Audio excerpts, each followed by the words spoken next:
Muito bom estar aqui nesse momento, muito bom estar com vocês. Vamos falar um pouco sobre a vida da igreja e gostaria de começar a gente falando justamente de alguns conceitos que muitos amados têm sobre a igreja, sobre a vida da igreja. Conceitos, muitos deles errados, conceitos muitos onde envolve tradição, onde envolve o querer do homem, enfim. Quem ainda nunca viu falar alguém dizer "tô indo à igreja" ou "tô indo para a igreja"?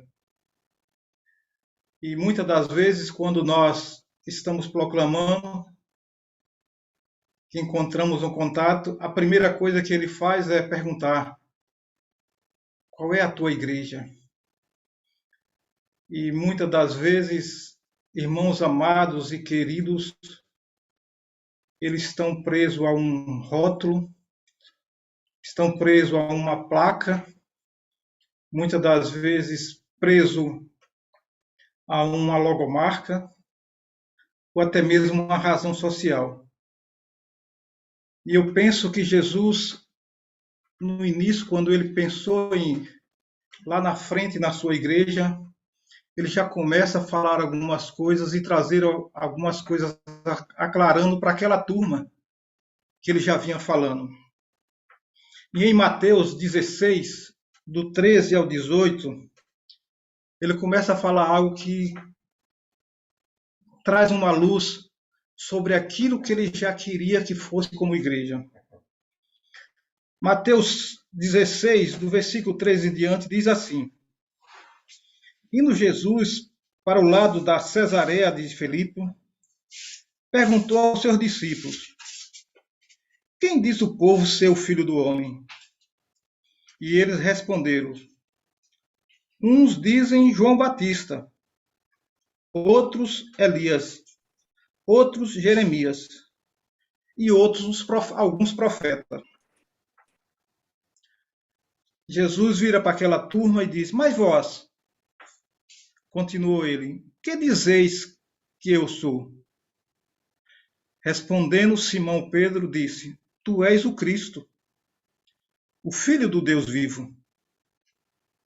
Então Jesus lhes afirmou: Bem-aventurado és Simão Borgias, porque não foi carne e nem sangue que te revelaste, mas o meu Pai que estás no céu. Também eu te digo que tu és Pedro, e sobre essa pedra edificarei a minha igreja, e as portas do inferno não prevalecerão contra ela. Interessante que Jesus,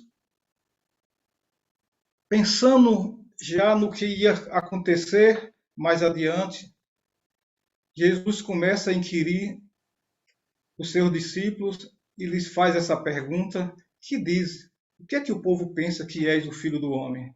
E ele começa dizendo: uns dizem que você é João Batista, outros que você é Elias, outros que você é Jeremias e outros que você é um dos profetas. E Jesus se volta para eles e diz: e vocês? O que pensam sobre mim? E Pedro afirma: tu és o Cristo, o Filho do Deus vivo. E Jesus faz uma afirmação. Jesus vira para aquele homem, para ele e diz: também eu te digo que tu és Pedro. E sobre esta pedra eu edificarei a minha igreja, e as portas do inferno não prevalecerão contra ela. Diferente, amados, do que muitos pensam, a igreja não é um templo, não é um edifício, e muito menos uma organização humana. A igreja é o corpo de Cristo, aonde ele é o cabeça. Interessante que, se observarmos bem, E se analisarmos, quando Jesus disse que a porta do inferno não prevalecerão contra a sua igreja. E muitos amados, aí vem a pergunta, como justificar que um edifício, que algo construído, possa prevalecer contra portas, que o inferno não possa prevalecer contra um edifício, algo construído? Isso é um engano. A igreja não é isso. Ainda que o templo, ainda que o edifício seja um local de encontro, um lugar onde os amados se encontrem, mas aquilo não é a igreja. A igreja somos nós inseridos no corpo de Cristo. Então, que fique claro que a igreja ela não é algo fixo. Ela não é um edifício, ela não é nada estático. Ela são irmãos que foram chamados e incluídos no corpo de Cristo. Em Efésios 1, para a gente ter uma noção, Paulo traz uma clareza sobre o que é a igreja. Efésios 1, no versículo 22 e no versículo 23, ele diz: E pôs todas as coisas debaixo dos seus pés, para seu cabeça sobre todas as coisas, a deu à igreja, o qual é o seu corpo, a plenitude daquele que tudo enche em todas as coisas. A igreja é o corpo de Cristo, amados. Interessante que aqui nós vimos algo vivo, algo orgânico, algo onde se move conforme a necessidade do cabeça, que é Cristo. E nós, como membros, recebemos a vida dele para exercermos as nossas funções conforme a sua vontade. Então a igreja, ela não é estática, ela é algo vivo, ela é algo que se move, ela é orgânica, aonde ela tem um cabeça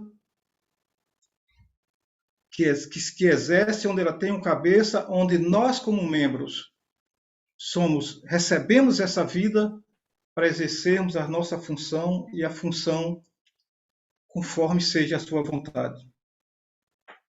Penso que aqui cabe uma observação.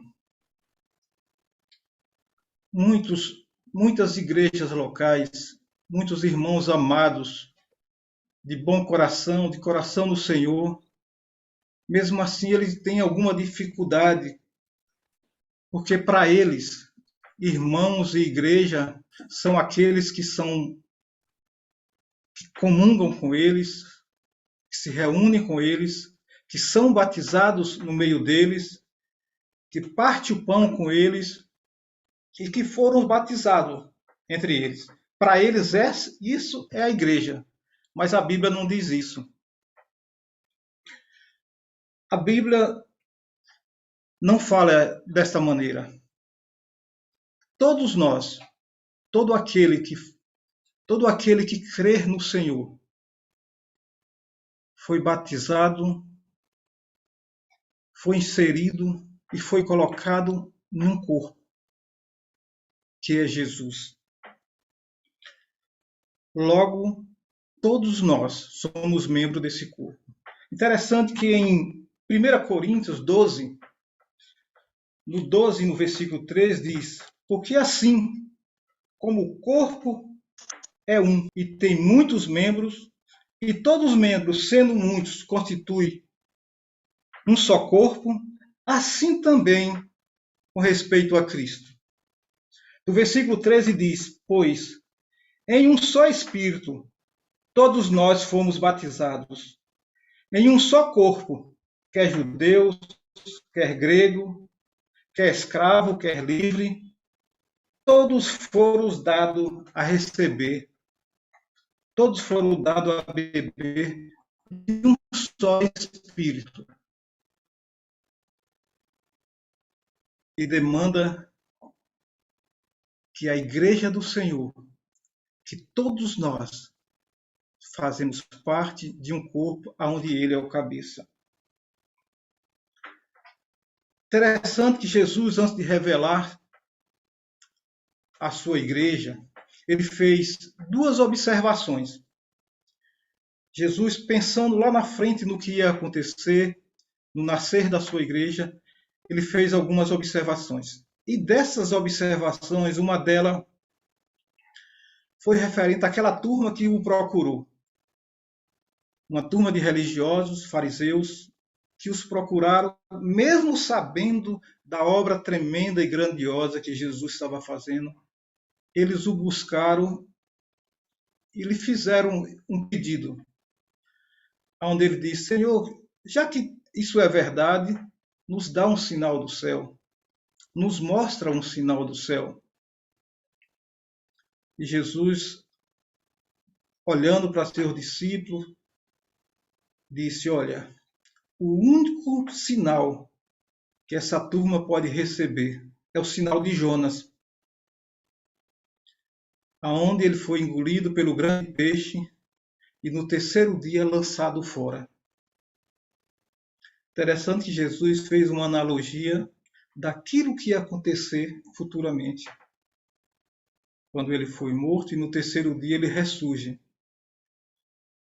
E por que Jesus faz essa referência? Amados, nós sabemos que a igreja ia surgir, que a igreja seria fruto da morte e ressurreição de Jesus. Então a igreja, Jesus estava preparando aquele embrião, preparando aquela turma. E Jesus, sabendo dos conceitos humanos, sabendo do quanto o homem e os seus costumes e suas tradições trazem desvios à palavra, Jesus começou a alertar aquela turma. O outro sinal que Jesus, a advertência que o Senhor deu àquela turma foi para que eles tivessem cuidado com o fermento. Fermento que se diz respeito às tradições e os conceitos humanos. Onde a palavra nos manda deixar de lado o fermento acrescentado à sua palavra. Acrescentado à palavra do Senhor.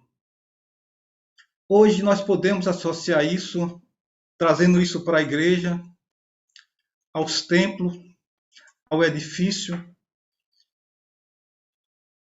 ao não pode isso, ao não pode aquilo.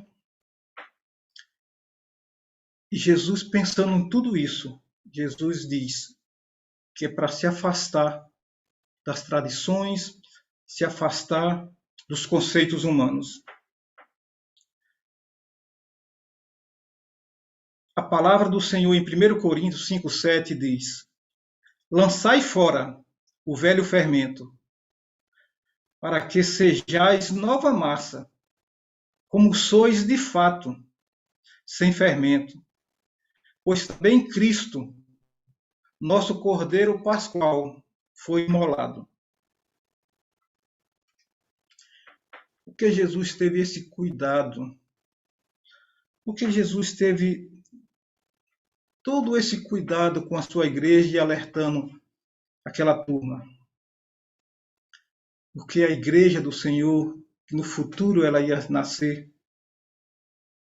ela não poderia haver nela mancha nem mácula. Porque é na igreja que o Senhor executa a sua vontade. É na igreja, foi a igreja que foi dada a ela a chave do reino dos céus. Em Mateus 16:19, o Senhor diz: dar-te-ei a chave do reino dos céus. E o que ligares na terra terá sido ligado no céu. O que desligares na terra terá sido desligado nos céus. Também a igreja foi confiada a ela a proclamação da verdade, a proclamação do evangelho. Foi dado a ela pregar a toda a terra habitada.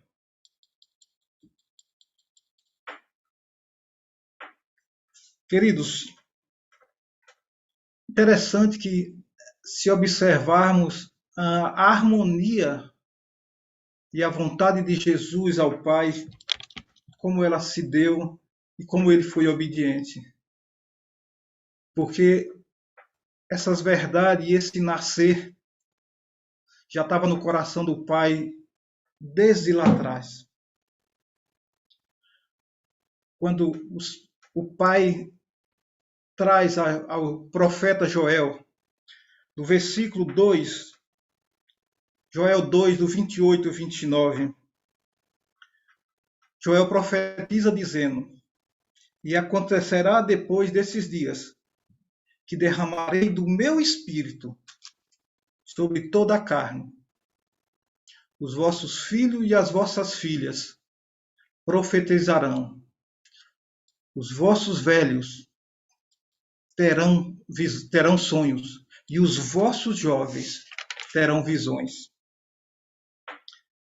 E disse mais: e até sobre os servos e servas derramarei do meu espírito naquele dia. Joga uma faca aí pra mim. Joga uma faca aqui pra mim. Eu fechei a porta aqui e esqueci. Bota, tá aberto aí teu. Derramarei do meu espírito até sobre os servos e a serva naquele dia. E aí, se a gente observar o cuidado de Jesus, ele também volta a usar essas mesmas expressões de Jesus e ele tem o mesmo cuidado para fazer a vontade do Pai. Ele tem aquele mesmo cuidado quando ele chama a sua turma e começa a preparar, começa a ordenar essa turma para aquilo que ia acontecer lá na frente. Interessante se observarmos Atos 1, diz assim: escrevi primeiro o livro, ó Teófilos, relatando todas as coisas que Jesus começou a fazer e a ensinar. E até o dia em que, depois de haver dado mandamentos por intermédio do Espírito Santo aos apóstolos que escolheram, foi levado às alturas. E esse também, depois de ter padecido, se apresentou vivo com muitas provas incontestáveis, aparecendo-lhes durante 40 dias e falando as coisas concernentes ao reino de Deus. E comendo com eles, determinou-lhes que não se ausentasse de Jerusalém, mas que permanecesse e aguardasse a promessa do Pai, o qual ele disse: de mim ouvistes. Interessante que Jesus dá uma ordem. Jesus manda que aquela turma, depois dele ter padecido, depois de ter ressuscitado e se apresentado vivo, Jesus chega para aquela turma e diz: olha, não se ausente de Jerusalém. Permaneçam em Jerusalém, até que a promessa do Pai chegue a vocês. Nós sabemos, querido, que o derramar do Espírito Santo se deu lá em Pentecoste. Nós sabemos que no Pentecoste ali a igreja nasce. Interessante que quando o Espírito Santo desce, aquela turma são revestidas do alto. Aqui nasce a igreja, somos batizados pelo Espírito Santo e fazemos parte do corpo de Cristo. Interessante que, neste momento, Jesus diz algo de tamanha importância quando ele diz: mas recebereis poder ao descer sobre vós o Espírito Santo, e sereis minhas testemunhas em Jerusalém, na Judéia, em Samaria e em toda a terra habitada, ou seja, até os confins da terra. E aqui eu quero salientar, amados, que aquela turma, ela estava de porta fechada, com medo, ameaçado de morte pelos judeus. O seu mestre estava ausente. Era uma turma que estava em crise. E no derramar do Espírito Santo, as coisas mudam. E acontecem algumas coisas. A primeira delas é que, ao ser revestido de poder, o primeiro aspecto dele foi que eles perdem o medo. O segundo é que eles saíram de uma especulação para uma ação. Que nós sabemos a proclamação de Pedro neste ato e neste momento. Depois eles também receberam o poder para morrer. A morte para eles não fazia mais sentido. Também receberam o poder para perdoar. E também receberam o poder para proclamar a virtude do reino. O revestimento de poder libertou eles do medo. O revestimento de poder tiraram ele de uma especulação e trouxeram ele para uma ação. O poder do Espírito Santo livrou eles do medo de morte. Eles ficaram livres para perdoar. Livres para proclamar o Evangelho do Reino.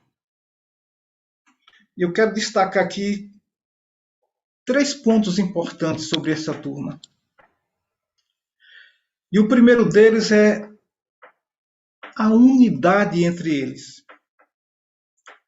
Quando derramado o Espírito, aquela turma estava unida. Se observarmos quando Jesus ordena que eles permaneçam, eles não duvidaram. Eles não deixaram para segundo plano. Não foi deixado para depois. Eles permaneceram obedecendo aquela ordem.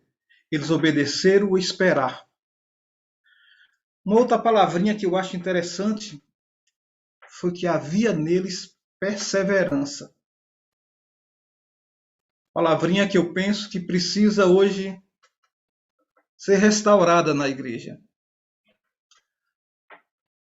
A igreja hoje até tem ânimos para uma reunião, para um objetivo de oração, mas ela não é persistente até alcançar o alvo. No meio do caminho, geralmente ela desiste. Ela não persiste até alcançar aquele alvo. Um terceiro aspecto que eu achei interessante naquela turma foi a concordância entre eles. Eles eram unânimes. Eles tinham um só coração, uma só alma, um só objetivo. Aquela turma militava pela mesma causa. Em Atos 2, no derramar do Espírito, diz assim: ao se cumprir o Pentecoste, estavam todos reunidos no mesmo lugar. De repente veio dos céus um som, como um vento impetuoso, e encheu toda a casa onde eles estavam assentados. E aparecendo, distribuindo entre eles línguas como de fogo, e pousou sobre cada um deles. Todos ficaram cheios do Espírito Santo e passaram a falar em outras línguas, segundo o Espírito lhe concedia que falasse. Ora, estavam habitando em Jerusalém judeus, homens piedosos, vindo de todas as nações debaixo do céu.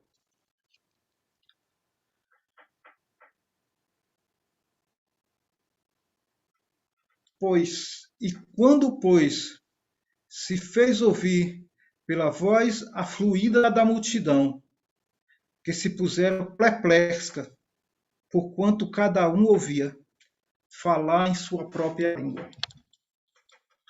Eu queria destacar aqui algumas coisas nesse derramado do Espírito Santo, aonde aqui nasce a igreja,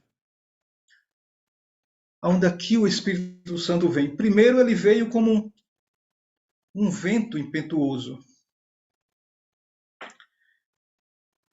Aqui o derramado do Espírito Santo, ele traz algo. Ele foi incontestável. O derramado do Espírito Santo foi incontestável. O derramado do Espírito Santo foi soberano. O derramado do Espírito Santo, ele foi definitivo. Ele veio para ficar com sua igreja. Interessante, amados, que se observarmos algumas características, como o Espírito Santo se deu naquele dia, observarmos que ele veio como um vento impetuoso. O derramar no Pentecostes, ele foi audível. Ele foi audível. Ele foi público. Por essa razão ele atraiu aquela multidão. Uma outra característica observada no derramado do Espírito Santo. Ela veio como um som e não como barulho, porque o nosso Deus, ele não é de bagunça, ele é de harmonia. Veio como um vento impetuoso, porque ele é poder. Veio como fogo, porque ele purifica. Mas ele também veio em línguas. E aqui é o oposto do que se aconteceu em Babel. Aqui não houve necessidade do interpretar de língua. Aqui não houve essa necessidade.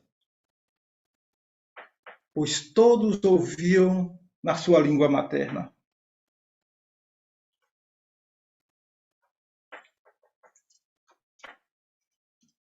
Interessante que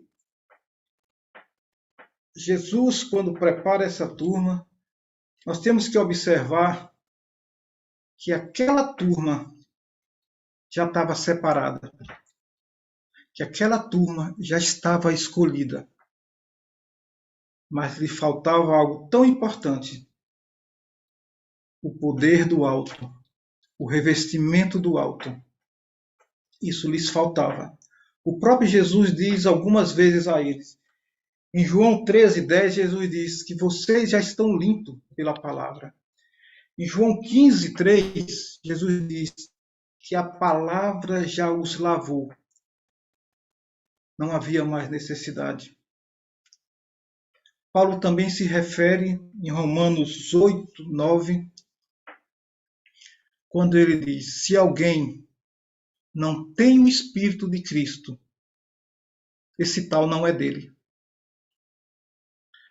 O próprio Jesus, em João 3:5, diz: se alguém não nasce da água e do Espírito, não entra no reino de Deus. Interessante como essas verdades trazidas àquela turma separada, àquela turma escolhida, se fazia necessário ser revestida do alto. Fazia-se necessário ser recebida do poder do alto. Queridos, uma igreja cheia do Espírito Santo é uma igreja que tem compromisso com a sua palavra. É uma igreja que ora, é uma igreja que prega, é uma igreja que proclama as verdades do Senhor. E a gente pode observar algumas qualidades daquela turma no nascer da igreja. Em Atos 2:42, diz assim: e perseveravam na doutrina dos apóstolos, na comunhão, no partir do pão e nas orações. Aqueles amados entenderam. E aquela igreja, ao nascer, ela revolucionou o mundo. E Deus acrescentava a cada dia àquela igreja, porque era uma igreja que perseverava na doutrina dos apóstolos. Era uma igreja que tinha comunhão. Era uma igreja ativa nas orações. Era uma igreja ativa no partir do pão.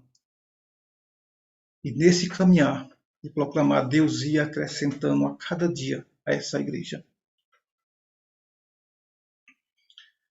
Penso, queridos, que não é diferente hoje. A igreja do Senhor é a mesma e ela tem que perseverar na doutrina. Ela tem que perseverar na doutrina dos apóstolos. Ela tem que participar da comunhão e do partir do pão. Ela tem que ser unânime nas orações. Uma igreja que permanece na doutrina dos apóstolos, uma igreja que permanece na comunhão, uma igreja que permanece nas orações e no partir do pão. Essa igreja, ela vai prosperar e ela vai crescer. Se nós observarmos em toda a história da igreja, se observarmos toda a história dela para cá, todo despertar dela foi movido pela oração. Todo despertar da igreja, ele foi dado pela oração. Então, uma igreja que cresce, uma igreja que se desenvolve, é uma igreja que participa, é uma igreja que permanece, é uma igreja que persevera na palavra do Senhor, na comunhão, no partir do pão e nas orações.